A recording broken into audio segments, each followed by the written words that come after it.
Drama episode शीर्षक मिसो बनाम Hyun, कब की घटना। दृश्य 1। जिवोन रसोई में गर्म चाय पी रही है और मिसो से बात करती है। मिसो, ये कप सुंदर नहीं है, मेरी माँ ने दिया है, इसलिए ये मेरे लिए बहुत कीमती है। मिसो धूप में सुस्त सुनहरी आंखों से उसकी ओर देखती है। कप में क्या खास है? मेरा खाना वाला कटोरा कहीं ज्यादा जरूरी है। ह्यून, जो दफ्तर जाने की तैयारी कर रहा है, हल्के से मुस्कुराता है। ह्यून, हाँ, पता है, मैं इसे कभी हाथ नहीं लगाऊंगा क्योंकि ये तुम्हारे लिए खास है।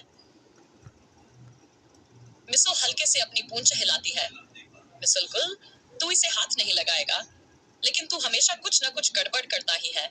देखते हैं आज क्या होता है। जिवोन बाजार चली जाती है। घर में सिर्फ ह्यून और मिसो रह जाते हैं। ह्यून पानी पीने के लिए रसोई में आता है और अनजाने में जिवोन का कीमती कप उठा लेता है। मिसो, क्या? ये बेवकूफ, यही तो चीज है जिसे छूना मना है। ह्यून कप में पानी डालकर पीने ही वाला होता है कि उसका हाथ फिसल जाता है। कप जमीन पर गिरकर चकनाचूर हो जाता है। ओह नहीं! मिसो धीरे धीरे मेज से उठकर टुकड़ों को नीचे झांकती है। मिसो, क्या मूर्ख है, अब गया काम से। जिवोन को पता चला तो गुस्से से आग बबूला हो जाएगी। यमन घबराकर पसीना पोंछने लगता है।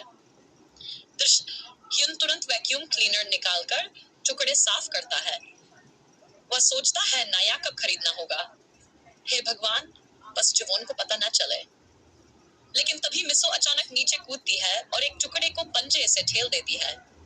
मिसो, नहीं नहीं, इसे छुपाने नहीं दूंगी। मैं जिवोन को जरूर बताऊंगी। ये सजा है मेरे इंसान को मुझसे छीनने की। ह्यून मिसो को उठाकर फुसफुसाता है।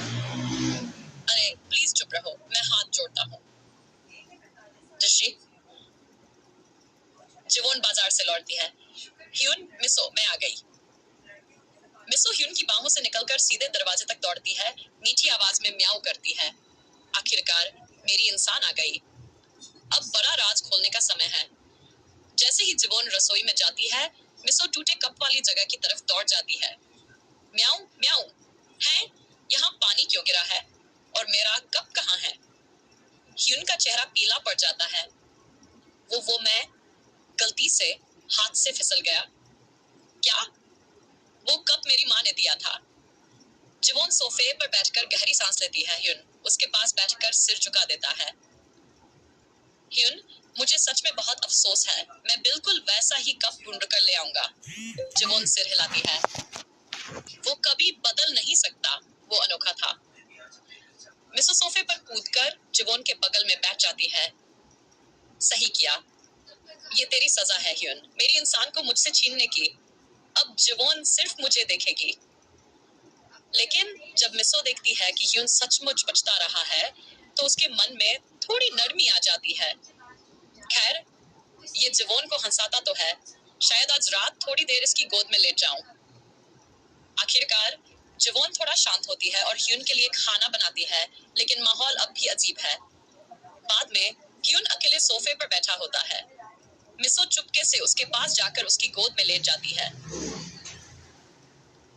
तुम भी? मुझे लगा तुम मुझसे नफरत करती हो। मिसोच, ज्यादा मत सोच। मैं सिर्फ इसलिए यहाँ हूँ क्योंकि मेरी इंसान सो रही है, बस।